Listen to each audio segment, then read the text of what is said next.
If you can build basic Lego, then you can easily build your own custom wire inductor by hand with no crazy equipment or anything like that. It's not actually that hard to build one of these, it just takes a bit of time. There's a few things I'm going to show you today. Now first, I'm going to show you how to make that custom wah inductor so you can upgrade your own wah pedal. Next, I'm going to build a wah pedal based on a very special schematic that's on my website. I'll tell you a bit more about that later on. Then once I've finished that wah, there's one last surprise I want to show you as well. The inductor is like the heart and soul of your wah pedal, and I have modified and built hundreds of wahs over the years, and one thing I've learned in that time is that average mass production inductors can really limit what your wire is capable of. And on top of that, because they are so inconsistent in how they are made, it's one of the big reasons why wahs sound so different from wah to wah, even the exact same model. All right, so the parts you're going to need when you buy one of these kits from Small Bear or wherever you end up getting it from, comes in a bag. Okay, so this is the kit. You've got your bobbin, I call that the bobbin. This is called the yoke and the clip. These are your cores here.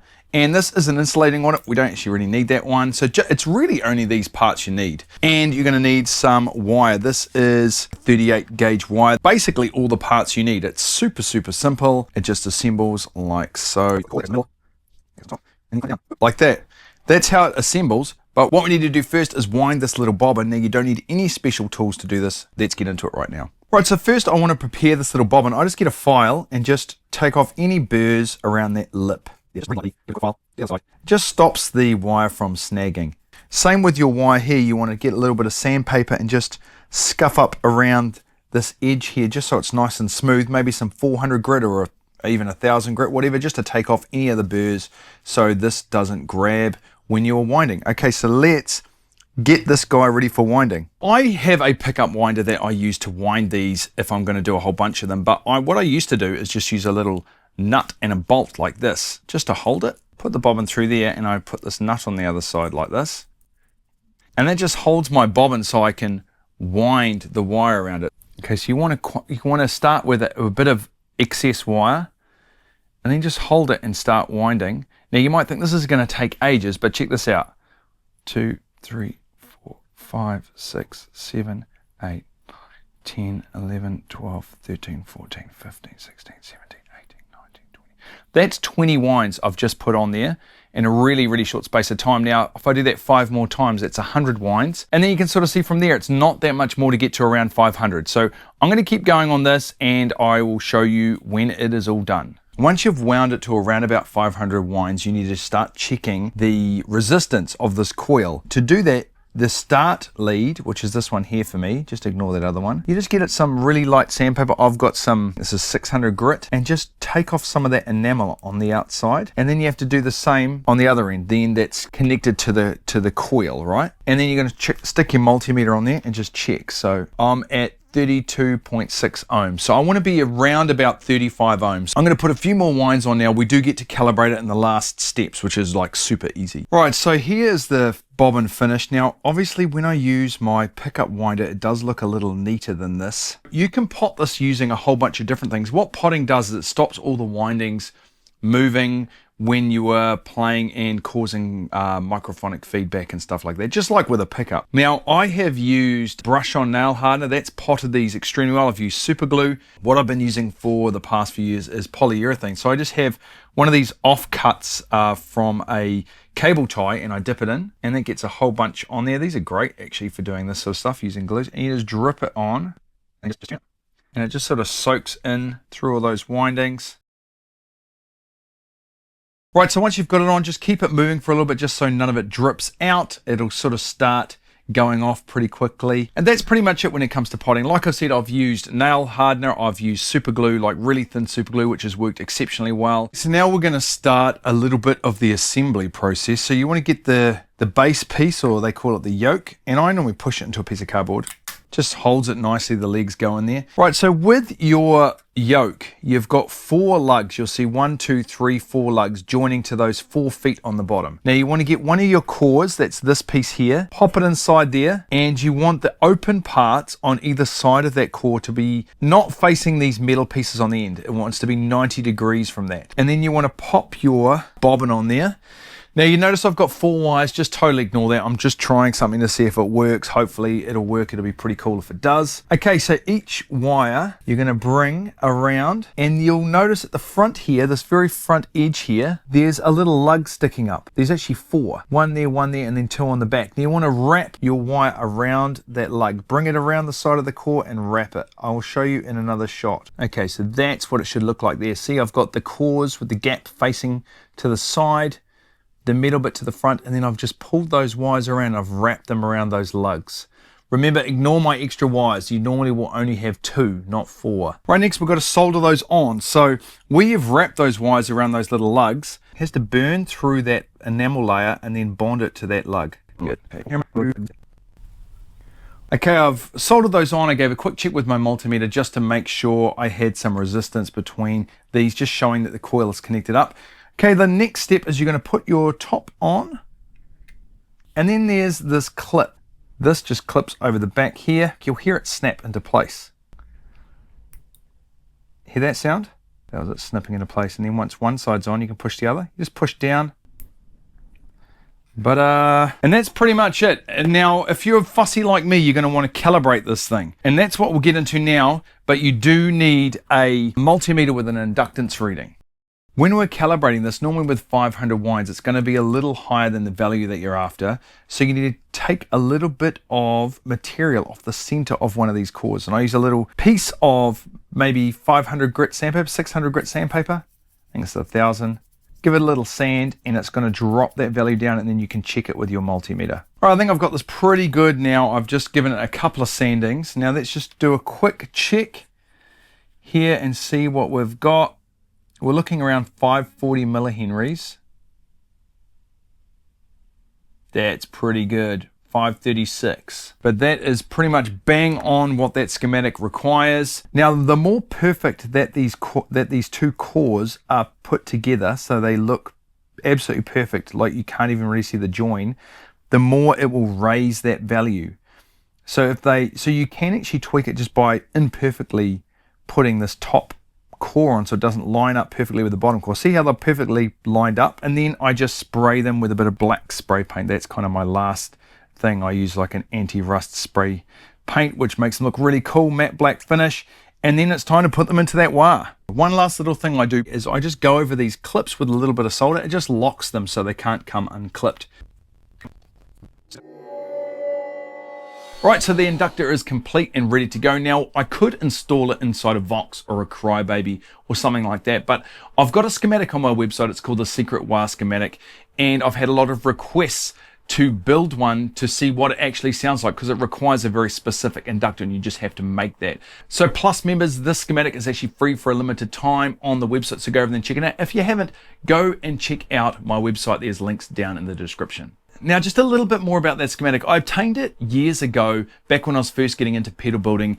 And at the time I was told it was a trace of one of Jimi Hendrix's actual modified wah pedals. Now, this was over like 20 years ago. And as you can imagine, I was super excited. I thought I had one of the very rare schematics of Jimi Hendrix's actual wah pedals. Because as you know, Dunlop's Jimi Hendrix signature wah that they put out is only really an approximation of Jimi Hendrix's wah. Now, I've been doing this for quite a few more years now, and looking back, I do have my doubts over the authenticity of this, but you know, I still like to think it might be true.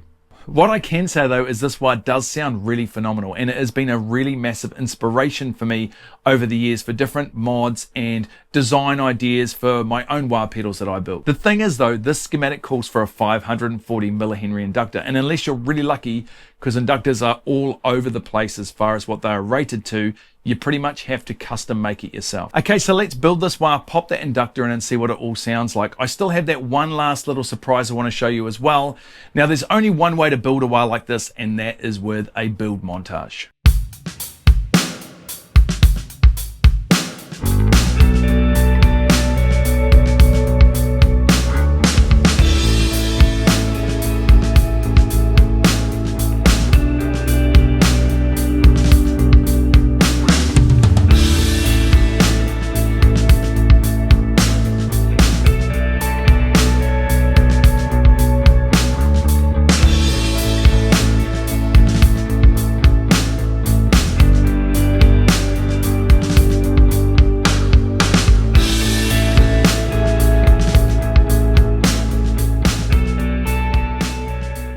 Now remember, if you like this sort of video, please hit that like button. It just lets me know what sort of videos you want me to keep creating. Now remember, there was one more little surprise I wanted to show you, and that is I actually multi-tapped this inductor. So I've got 3 inductors in one.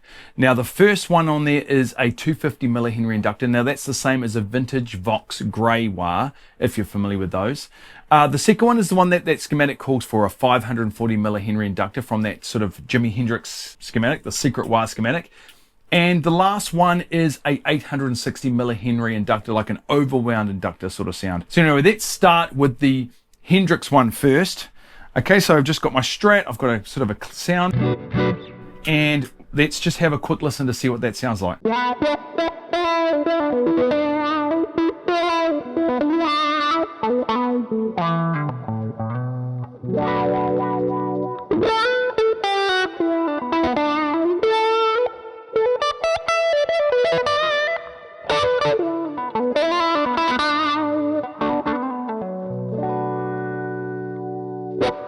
For me, really expressive sort of wah. It makes you do the wah face, if you know what I mean, when you're playing a wah and you do that sort of wah face. I'm trying really hard to stop my mouth going, you know.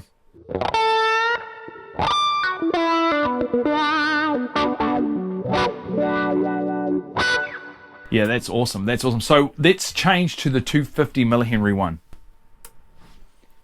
Okay, so this is like that Vox grey wah sort of sound.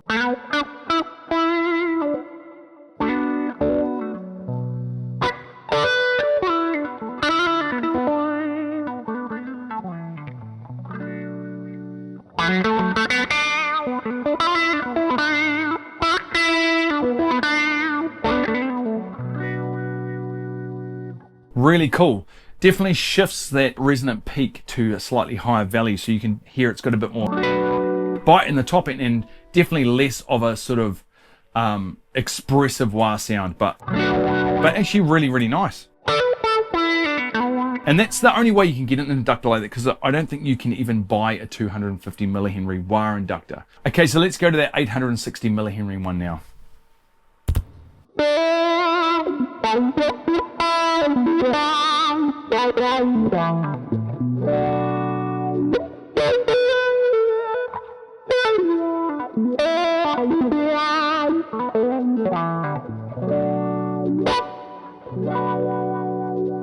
Yeah, definitely way thicker, like such a meaty sort of wah sound.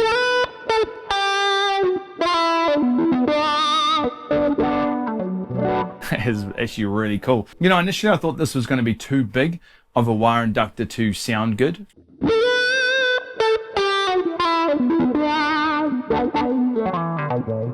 That's actually really awesome. I freaking love that sound. Like extremely sort of vocal. Pretty much impossible to get one of those inductors as well. Okay, so I've just bumped up the amount of gain, because one of the problems with a lot of wah pedals like the standard voicing is it can just get lost if you're using a decent amount of gain.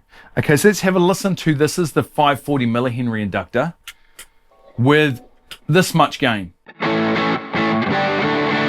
Okay, let's have a listen.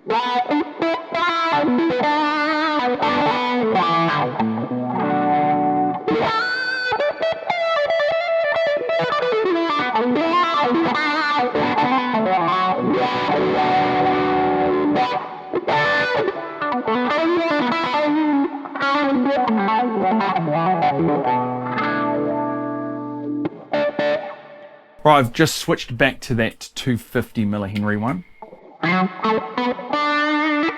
It's just kind of softer, really. Bit more bitey in that top end.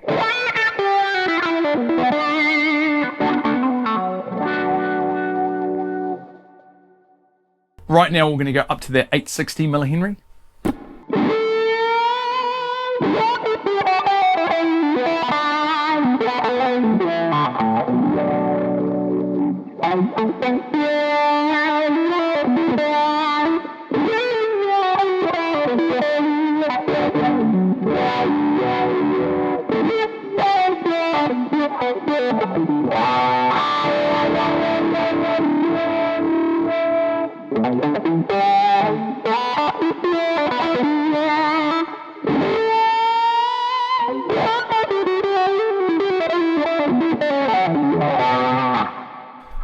I really like that 860. It's actually quite surprising. Definitely don't be intimidated. Making an inductor is really easy, and it can be the difference between a great sounding wah and an incredibly amazing sounding one. So anyway, guys, I hope you loved this video today. I really enjoyed making it. Have a great week. We'll catch you in the next video.